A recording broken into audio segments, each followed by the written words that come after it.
రెండు విధాన నిర్ణయాలకు సంబంధించి దశాబ్దాల తరబడి సమాజంలో అలజడికి కారణభూతమవుతున్నటువంటి బీసీలకు సంబంధించినటువంటి జనాభా గణన ప్రవేశపెట్టి తద్వారా ఆ సమస్యకు కొన్ని చిన్న ఉండొచ్చు, ప్రధాన సమస్యకు పరిష్కారం చూపెట్టింది.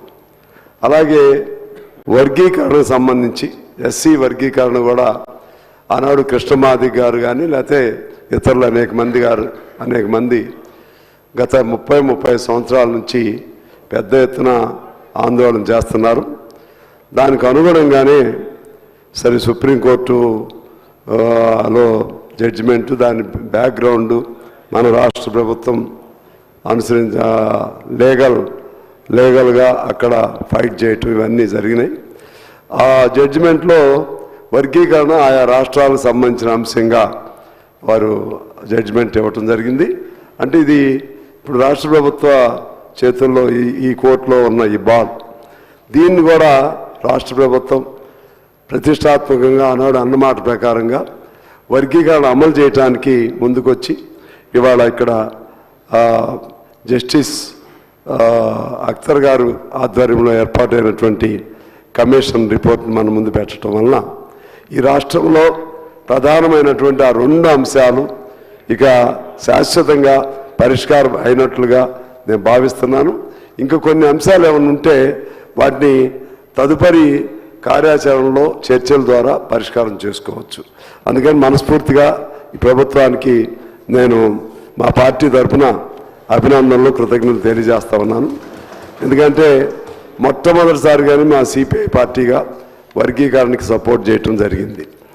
అదేవిధంగా బీసీల గణాంకాలను కూడా మా ధర్మభిక్షం గారు ఎంపీగా ఉన్న కాలం నుంచి కూడా అనేక మంది మా కమ్యూనిస్ట్ పార్టీ నాయకులు మొదటి నుంచి కూడా బీసీల పట్ల వాళ్ళు పోరాటాలు చేసిన వాళ్ళు ఉన్నారు.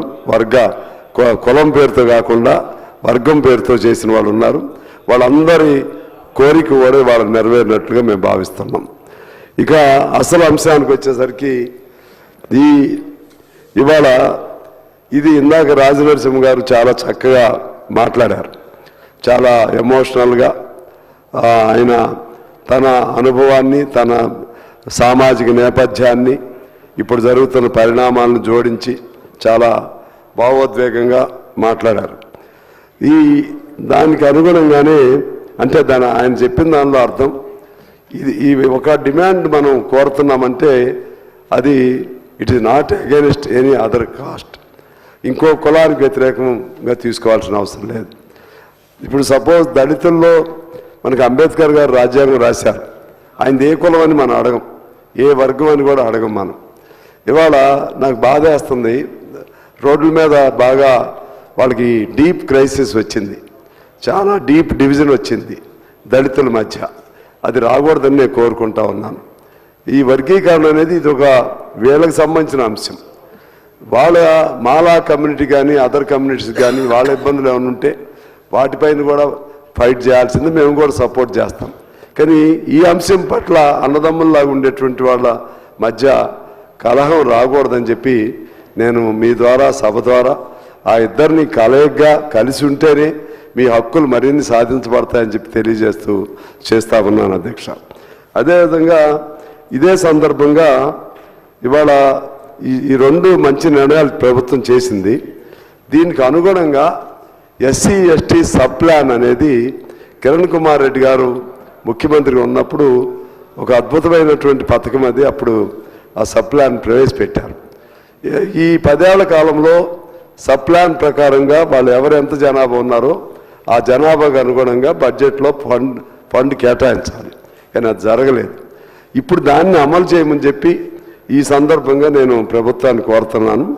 అప్పుడు దానికి తగ్గ ఫండ్స్ వాళ్ళకి ఆయా వర్గానికి అనుగుణంగా వస్తే ఈ వర్గీకరణ వల్ల వచ్చే ఉద్యోగాలు ఎంతో ఉపయోగం ఉంటుందో అంతకంటే ఎక్కువ వాళ్ళ నిధులు వాళ్ళకి కేటాయిస్తే జరుగుతుంది. అదేవిధంగా బీసీలకు కూడా వాళ్ళ జనాభా ప్రాతిపదికంగా మీరు ఇప్పుడు ఉద్యోగాలు ఇవ్వలేకపోయినా వాళ్ళకు కూడా సబ్ ప్లాన్ లాంటిది ఏర్పాటు చేస్తే బాగుంటుందనేది నా సూచన. అదేవిధంగా ఎస్సీ ఎస్టీ వీళ్ళకి సంబంధించినటువంటి విద్య, ఆర్థిక, రాజకీయ, సామాజిక సాధికారత కొరకు ప్రభుత్వం చర్యలు తీసుకోవాలి. మనం ఏం జరుగుతుందనేది అంతిమ ఫలితం చూడట్లేదు. ఒకవేళ బడ్జెట్లో చూపెట్టినటువంటి కేటాయింపులు వేరు, అమలు వచ్చినప్పుడు వేరు జరుగుతూ ఉన్నాయి. కొన్ని కేటాయింపులు ఖర్చు చేసినా సరే ఫలితం జరుగుతుందా, ఫలితం అందుతుందా, మనం ఎక్స్పెక్టెడ్ రిజల్ట్ వస్తుందా, అవుట్పుట్ వస్తుందా లేదా అనేది సరైనటువంటి జాగ్రత్తలు ప్రభుత్వాలు తీసుకోవట్లేదు, అధికారులు కూడా తీసుకోవట్లేదు అధ్యక్ష. ఆ విధంగా మనం పెట్టే ఖర్చుకి ప్రతిఫలం ఆ పిల్లల్లో వాళ్ళకు ఒక సాధికారికత రావాలి, వాళ్ళలో ఒక ఆత్మవిశ్వాసం పెరగాలి. చదువుకున్న పిల్లల దగ్గర నుంచి ఆయా వర్గాలకు సంబంధించిన వాళ్ళు దానిపైన ప్రత్యేకమైనటువంటి శ్రద్ధ ప్రభుత్వం పెట్టకపోతే మనం ఎంత బడ్జెట్లు పెట్టినా, ఎంత కేటాయింపులు చేసినా ఫలితం ఉండదని చెప్పి వారికి నేను విజ్ఞప్తి చేస్తా ఉన్నాను. ఆఖరిగా ఈ క్రీమీ లేయర్ దీనికి సంబంధించి ఈ సిస్టంలో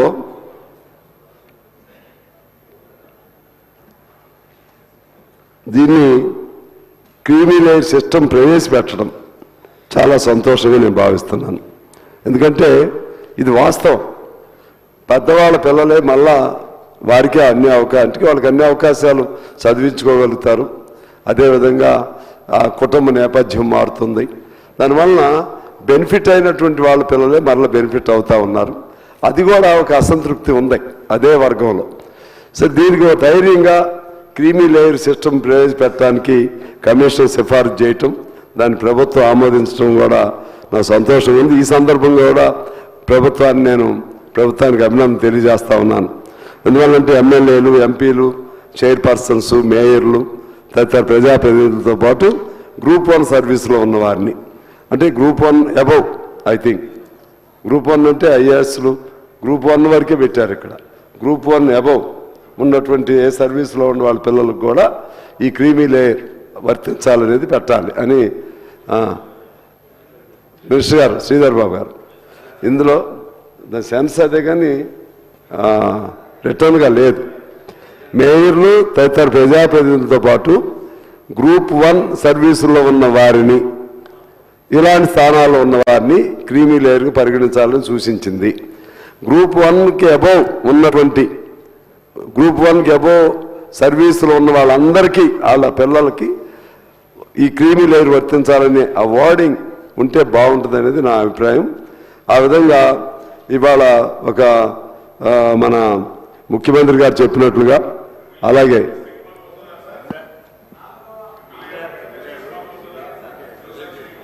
రిజెక్ట్ చేశారు. అదే కాదు మీరు వీటిని రిజెక్ట్ చేసినట్లే కదా, క్రీమీ లేయర్ని వాళ్ళకి అప్లై చేసినట్లు. అంటే అట్లా కాదు, క్రీమీ లేయర్ పరిధిలో వాళ్ళందరూ వస్తారనే కదా. కాదు సార్, మంత్రి గారు సార్, ఇప్పుడు జస్టిస్ షమీమ్ అఖ్తర్ గారి ఏకసభ్య కమిషన్ ఇచ్చిన సిఫార్సుల్లో ప్రధానంగా ఈ సిఫార్సు ఉంది అధ్యక్ష, క్రీమీ లేయర్ని ఇంప్లిమెంట్ చేయాలని. So cabinet sub committee recommend ఏం చేసిందంటే క్రీమీ లేయర్కు సంబంధించి దాన్ని మనము అంగీకరించద్దు, తిరస్కరించింది. So creamy layer is not there now. Sorry, నేనైతే మంచి పని చేశారేమో అనుకున్నా, మీరేమో దాన్ని అంగీకరించొద్దని అనుకున్నా రాశారు. నేను just so I wrongly got this concept. కానీ నేను still what ever proposal was made by the commission, I'm for that because ఇప్పటికీ కింద డౌన్ ట్రాడన్లో ఉండే వాళ్ళలో అభద్రత కానీ అసంతృప్తి కానీ ఉంది. మీరు ఎందుకు దాన్ని వదిలేశారో నాకు తెలియదు. నేను చేశారనుకున్నాను, just I didn't read it out clearly. Anyway just sorry for that, and at the same time I'm for the report given by the commission. ఇది కూడా మీరు సరే ఇప్పుడు ఏం చేయలేరేమో కానీ భవిష్యత్తులో అయినా సరే సరి చేసుకుంటే బాగుంటుందని నేను కోరుకుంటూ ఈ అవకాశం నాకు ఇచ్చినందుకు మీకు ధన్యవాదాలు అధ్యక్ష. సత్యనారాయణ గారు, కె. సత్యనారాయణ గారు.